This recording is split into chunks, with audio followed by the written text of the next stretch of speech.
अस्सलामुअलैकुम वरहमतुल्लाह। नाजरीन, आप देख रहे हैं हिंदुस्तान उर्दू टाइम्स। दूध दही मट्ठा लेकर कांग्रेस के नेताओं ने संसद के अंदर अनोखा एहतजाज किया। उसके बाद संसद के बाहर गांधी जी के मुजस्समे के पास भी दूध दही मट्ठा लेकर बैठ गए। नाजरीन, कांग्रेस का ये एहतजाज दूध दही के साथ साथ खाने पीने की अशिया पर 5% GST लगाने के खिलाफ है। आपको बता दें कि 1-2 दिन पहले मोदी सरकार ने दूध दही मट्ठा और खाने पीने की अशिया पर 5% GST नाफिज कर दिया है, जो कि पहले किसी भी सरकार ने ऐसा नहीं किया था। इसी के खिलाफ कांग्रेस एहतजाज कर रही है, मगर मेन स्ट्रीम मीडिया इसको ढंग से नहीं दिखा रहा है। जमहूरियत में अपोजिशन की बहुत अहमियत होती है। जिस जमहूरी मुल्क में अपोजिशन अगर खत्म हो गई तो जमहूरियत का खत्म होना भी तय है। देखें कांग्रेस के एहतजाज का पूरा वीडियो।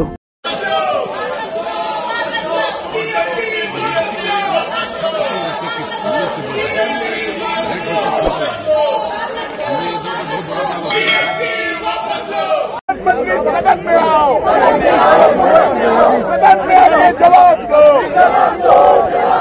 बोल रिश्ते हल्ला बोल,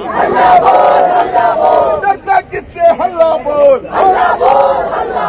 GST पे हल्ला बोल, भारत सरकार पे हल्ला बोल, प्रधानमंत्री पे हल्ला बोल,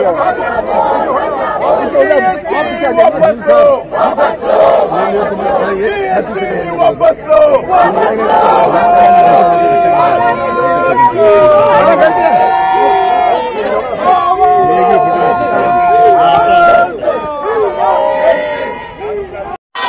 मोदी सरकार शेम मोदी सरकार हाय दूध पर GST वापस लो